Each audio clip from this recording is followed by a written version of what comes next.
Yes, blessed love, live and direct in Addis Ababa. Today, we've come to check out the grand opening of Undken, the store set up by great brother like Kenny Allen, you know what I mean? So let's head inside and see what goes on.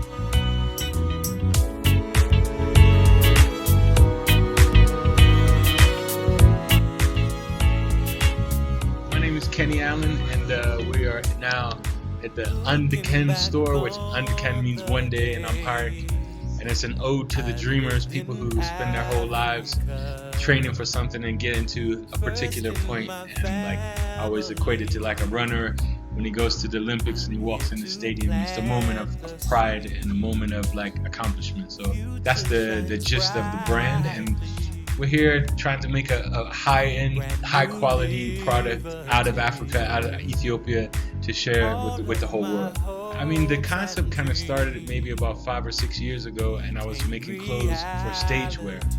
And so the stage wear sort of happened, and then we said, hey, bags, that's a non-body related kind of project. And it sort of started from a laptop cover that had like two textures, one on the inside, one on the outside, and that's when I started discovering like African fabrics, and just linked up with great and talented local partners. Admasu Abra is a chief designer, and Henu Kasmun is a chief sewer, and Hannah Destal is now the great business partner. So we're just trying to expand, and like the main focus of our project is increasing the quality.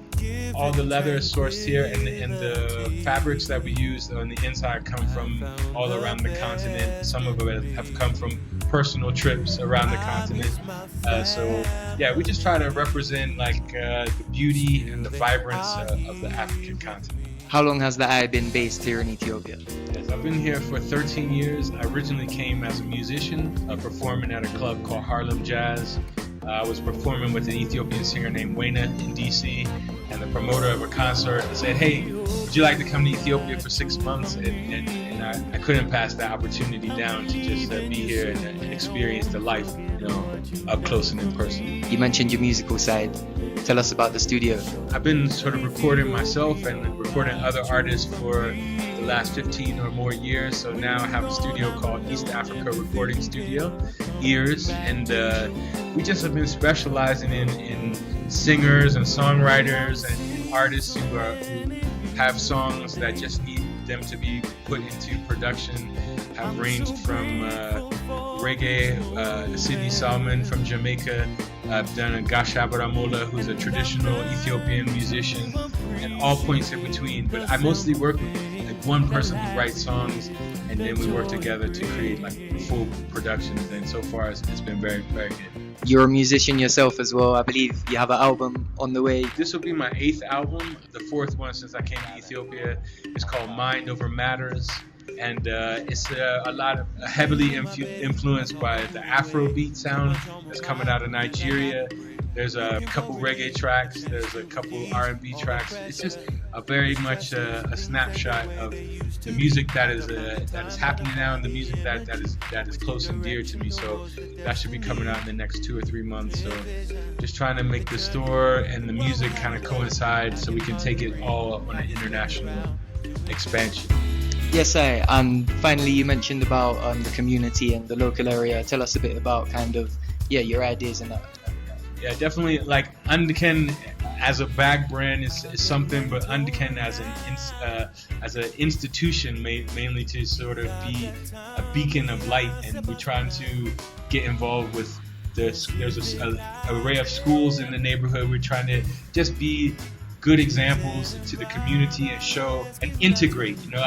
I'm an American, so I'm trying to get here and say, look, this is not just about basketball players and rappers and things like that. This is like, and it's not also about bags. It's also about being a positive light in the community and giving children an opportunity to see something bigger than they may have been able to see without being shown, so and being shown not from movies and not from sort of like mass media, but being shown like up close and personal, giving children the opportunity to learn about fashion, learn about textiles, learn about business and things like that. So that's very important to this process.